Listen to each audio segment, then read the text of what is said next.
Okay, we are ready to roll for this final webinar in the week of webinars for this week. And I'm very glad that you're with us. And remember, these webinars are archived on CWNP TV on YouTube. So you can always go to YouTube, CWNP TV, not only view this webinar, but any past webinars that we have offered for about the last 3.5 years. So there's quite an archive, a history there, a lot of great content that you can take advantage of. We are going to have Heather Mo Williams presenting for us today. She's one of our CWNE Board of Advisor members, and she also happens to work for Ruckus, and she's going to be talking about connecting the unconnected. Before I turn it over to her, I want to remind you very quickly that Wi-Fi Trek is just around the corner, just a few weeks away. And so if you have not registered or haven't looked into the details, make sure you visit conferences.cwnp.com in order to learn more about that. And with that, I'm going to turn it over to Heather and let her tell you about how you connect to the unconnected. Heather, it's all yours. Hi, thanks, Tom. Thanks for joining us here today, guys.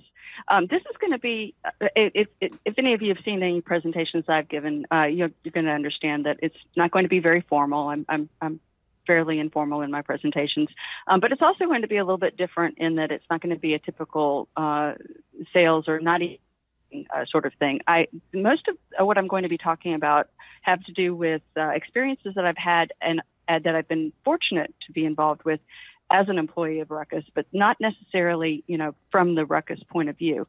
So in talking about connecting the unconnected, the first thing that I wanted to talk about is a wireless innovation challenge that was put out. It probably started about 2 years ago. It officially launched last summer. And it's a combination between the National Science Foundation and also the Mozilla Foundation. And there were two challenges as part of this. The first one was the Smart Community Network Challenge. And then the other one was the Off the Grid Internet Challenge. And I'm going to talk to you about both of those.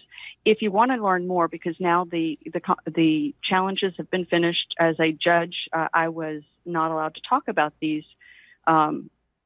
This is really almost one of the first times I've been able to talk publicly about it. The website that's on the slide there will give you all of the information and also some detailed information about the winners that have been announced.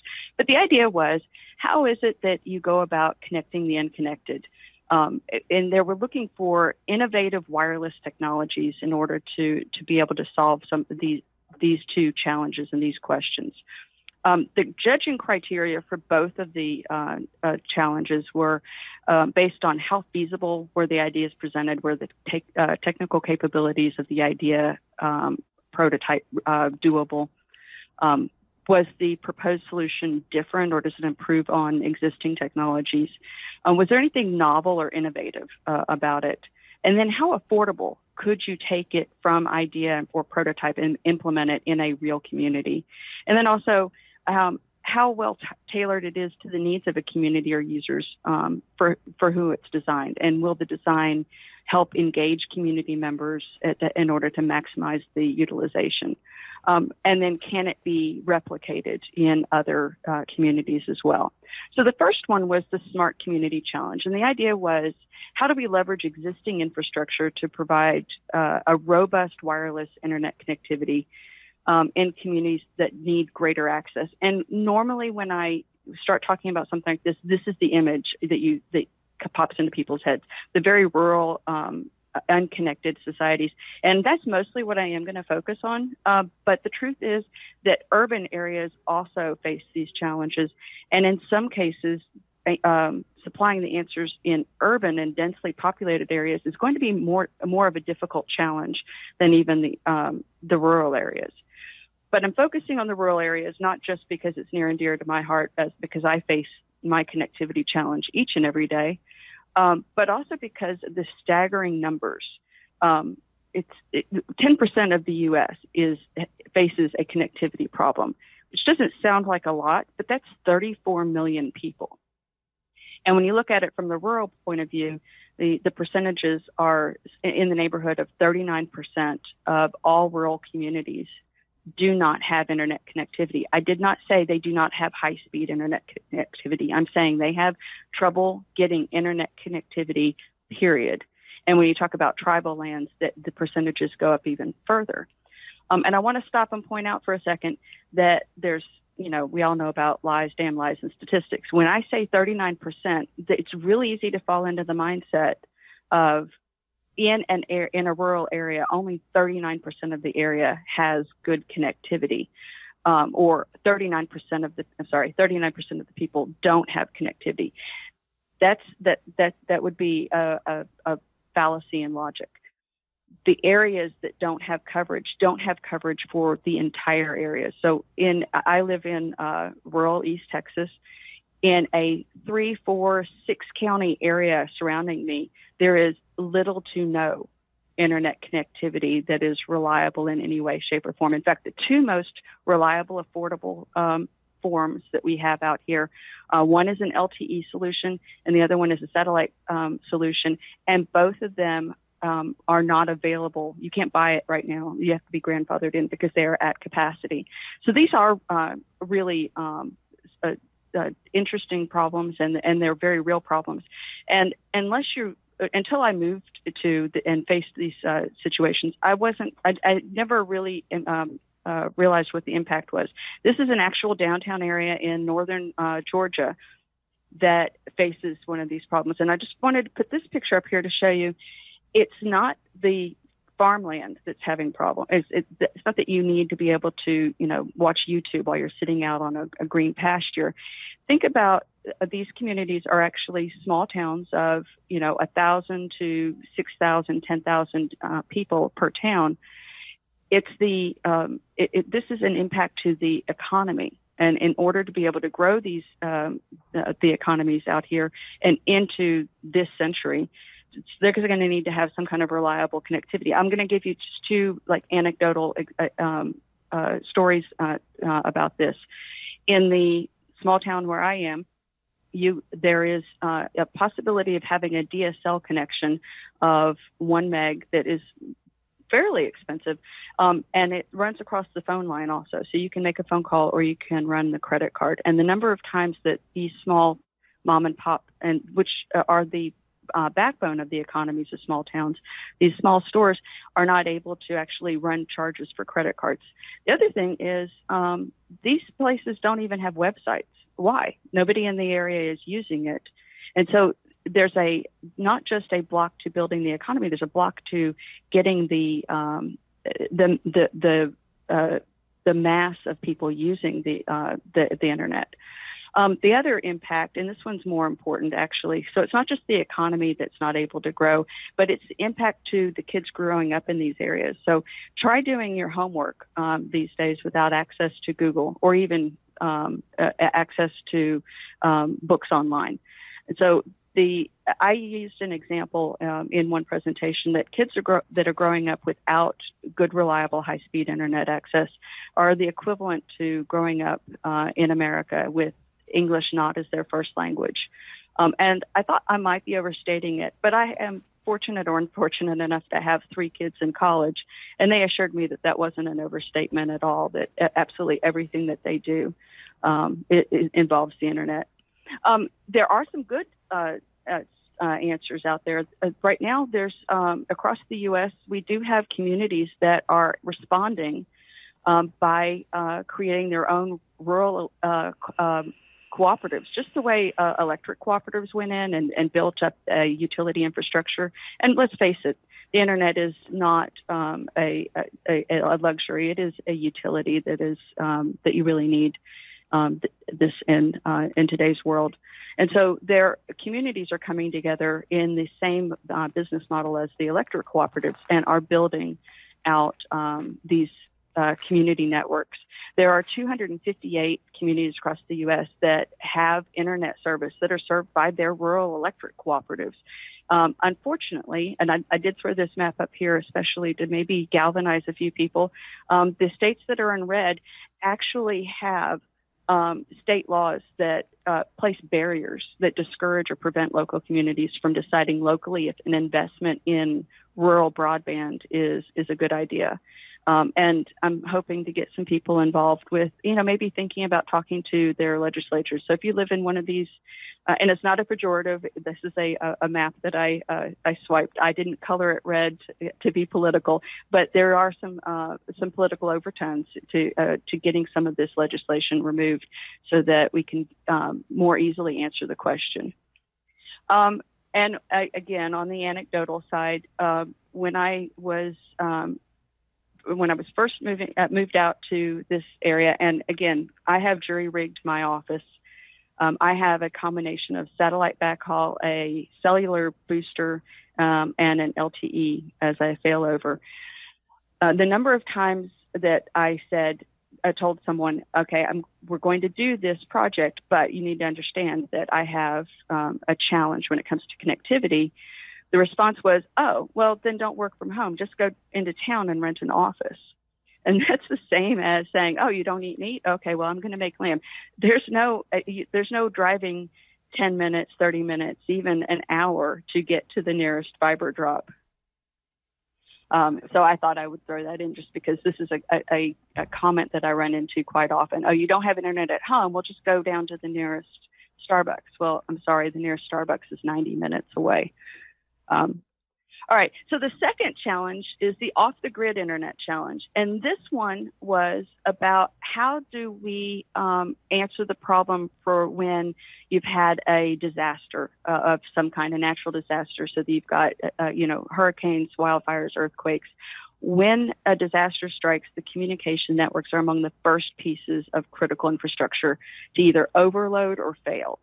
And so the people who answered this challenge came up with some really interesting ideas. And again, you can go back to the website. I can tell you the first place winner actually has developed a working prototype. It's a keychain sized device that hosts a decentralized web app with all of the local maps, supply locations, and more. And so as they are in an area of connectivity, they can get updates pushed to that across a long-range radio or Wi-Fi, and then that can be updated by the emergency responders and accessed through any citizens that are using that, specifically so that they can get access to services and supplies that are as they become available.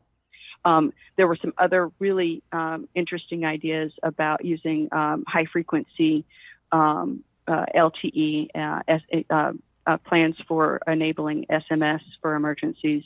And the other thing I want to point out is that every single one of these people that made proposals, it just made you feel a lot more hopeful for the future. I sort of wanted us to have like some kind of a mixer so that hopefully some of them would meet and maybe marry and spread their genes amongst each other, but that was just a personal goal. In conjunction with the disaster relief that came out of the WINS challenge, ITDRC is another organization, and they are active today, of course, in North Carolina in the aftermath of Florence. Just to give you guys an update, right now across the counties that are affected in North Carolina, 24% of all of the broadband internet service is out. And they're actually expecting that number to increase because, as I said earlier, even if the infrastructure is still available, it becomes overloaded as people are moving back in and debris removal begins, what is working is going to become saturated. And across those counties, up to 17% of the cell towers are also down. So organizations like ITDRC that come in and set up the communications either in the volunteer housing tent cities, in the operation centers for first responders, and in the centers for the evacuees. They play a vital role in helping in a disaster recovery scenario. This is the ITDRC team in Surf City, North Carolina. They set up the comms at the Emergency Operations Center overnight. And those trucks did roll out actually before the hurricane had even struck. They pre-staged in Georgia so that they could get into the affected areas as soon as it was safe to. Leaving that aside, I want to talk a little bit about a couple of other solutions that are coming out that are available to solve problems. And this one in particular, and this is not me really putting a sales hat on. I want you to stop and think about some of the places that this can be used. I was a beta tester for this access point, and I knew it was coming out for a year before. And if anybody knows me, I have a hard time keeping my mouth shut, but this one I was so excited about. So this is an access point. It's the M510. It's what you would expect with a Ruckus AP. It's managed by all of our controllers or our virtual controllers. And it comes with all of the bells and whistles that you expect from a Ruckus AP. But the big picture here that I want to point out is are these SIM slots. So this access point actually has the option to use as its backhaul on the WAN side an Ethernet port, and or it can use up to 2 SIM slots, and those 2 SIMs can support multiple carriers. So you can have you can set which one you want to be the primary and which ones you want to be the failover. So you can run it off of Ethernet unless you see a loss across that Ethernet connection. Say, for example, in my case, the satellite goes down, and then it would fail over to one or the other of the SIM slots. And for load balancing purposes, if you have a data plan that maxes out on one carrier, then it could fail. You could have it fail over to the second SIM. So not only for rural living is this a really good option, but it's also a very nice option for an organization like ITDRC, because we can package these up in kits along with we use the FortiGate for our upper layer services. So you can pack one AP, and it's essentially the LAN and the WAN with the SIM cards in it, along with the FortiGate, and you've got out of the box a solution for an entire evacuation center or a first responders operations center. So this is a pretty exciting way to make things life a lot better. And then, of course, the second one, and I'm not going to talk a lot about CBRS. My boss is the CBRS expert on our team, and he unfortunately is on a plane right now. I was going to have him talk about it, but he ducked that one quite nicely. But CBRS on Go is absolutely going to be something that is going to be able to make life a lot easier. So we're going to be able to use LTE. Basically as easy to own and operate as Wi-Fi. And in addition to, of course, the fixed wireless access, like the rural connectivity and places like that, it also solves the problems of the in-building cellular. It gives you the private LTE, which obviously is going to help with the Internet of Everything scenarios. And that is actually all that I have for you guys today. I appreciate you letting me yammer at you for a little bit on some things that are near and dear to my heart, and I hope you enjoyed it. All right, excellent information. Before we get into any Q&A that the audience might have, just a quick little chat I want to have with you and see if you've heard about this yet, looked into it yourself, because I know you look a lot at the security side of things, thanks to your involvement with various security conferences and so forth, and that you like that part of the industry. Yeah, I caught that bug. Yeah. Have you heard of the off-path TCP exploit yet, which takes advantage of 802.11 half duplex? So I guess the concept is it was University of California, Riverside researchers that discovered that Wi-Fi allows us to identify appropriate sequence numbers in the TCP chain based on the fact that Wi-Fi takes longer to do things than wired does, because it's half duplex. And so on the wired side, it's hard to do it because you can't really see a difference in time when you're injecting a sequence number to see if the client responds to it.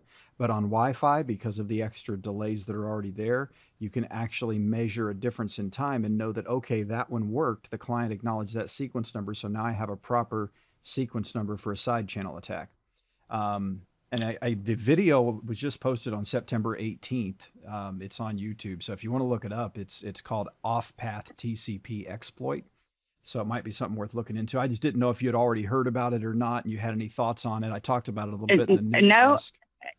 So this is the problem with multitasking. I have actually been heads down, thanks to Florence, for the last week. As you could, I'm actually managing some of the. We're doing Hotspot 2.0 offloading for some of the areas, and so I've been working with the Boingo guys and the ITDRC engineers that are actually already deployed, and I'm preparing to deploy as well ahead of Wi-Fi Trek, so that I will have something interesting to tell you guys about when I come back from the East Coast. So no, I haven't had a chance to look at that, but every time I hear yet another exploit that's described like this, it's one of those catch-22. As soon as you start talking about it, you go, oh, well, yeah. I mean, we're half duplex. I mean, that's an incredibly long amount of time when it comes to trying to do an injection. Yeah. So it's sort of self-evident, but I never thought of it until you hear about it. Yeah, I guess it's like the invention of the wheel. It just, you look at it and go, well, I don't know why we didn't think of that one before. Exactly. And their research shows that Mac OS, Windows, Linux, they're all equally vulnerable to it. It depends on the users, using non-HTTPS websites and things like that. But the interesting thing is, I first came across it in news articles because I look at all the Wi-Fi news and keep up with that for the news desk each week. And while looking through them, all the articles are saying it's a Wi-Fi vulnerability, but it's actually not. It's a TCP vulnerability that's been there. But on the wired side... Oh, don't you know it's always the Wi-Fi's fault? And so it's just that the way Wi-Fi works makes it so that we can actually accomplish the attack against Wi-Fi. And apparently, the argument the researchers are making is, unlike past TCP injection attacks where something could be done, changing window sizes, whatever, in order to try to prevent it, there's nothing that can be done here other than making 802.11 full duplex, which we know is not in the cards based on, even if we implemented it at the infrastructure side, the client side is not going to change for 3 to 6 years. So it comes back to user education. So practice safe software. Yeah, use safe software. It comes back to user education and letting them know you shouldn't be doing banking or anything important on a website that is not using HTTPS. And that's a great segue into WPA3. Yeah, absolutely. Absolutely. So okay, we're getting there. I just thought I'd bring that up. Off to these researchers that sit down, put that hat on, and try to figure these things out, because that takes a certain mindset, and more often than not, they're sort of branded as being the bad guys just because they're the bearers of bad news. Yeah, but what they're doing is they're letting us know what there may very well already be people in the dark community, if we want to call it that they already know about it and they could take advantage of it. Now we know, so we know to watch for it and do what we need to do to protect against it. So exactly. Yep, absolutely. Okay, well, at this point, we're not having any questions that have come in, so we're going to go ahead and wrap things up. And I appreciate you filling in, Heather. I know you got ready for this last minute, and I really do appreciate you doing that. And it was some great information, definitely stuff that we need to focus on in the wireless community. There's always something we can do to give back. And I think sometimes we forget that. We get wrapped up in our jobs and we get wrapped up in what we're doing from day to day. And we forget that we have skills that can bring a lot of value to the world. And I appreciate you bringing that to our attention. No problem. And I will say this, being a judge on that Mozilla Foundation, it was most gratifying, and will also give you the worst case of imposter syndrome. And what was amazing is that as we all gathered in one room for the finals, it was the first time we'd all been in the same room together. We all had the same feeling, and including PhDs that were sitting next to me, including sure. People who'd were the head of startups that are incredibly successful. So it's never too late to get involved in things like this. So it was a very gratifying experience. And if anybody does get a chance to go look at the website and go through some of the entrants and the winners, it really will give you hope for the future of humanity. We really have some smart people out there working on things. Absolutely. Awesome. Well, thank you very much. Everybody, remember this webinar will be archived on YouTube on CWNP TV. Thanks for joining us today. Thanks, Heather, for being with us. And everyone, have a wonderful weekend.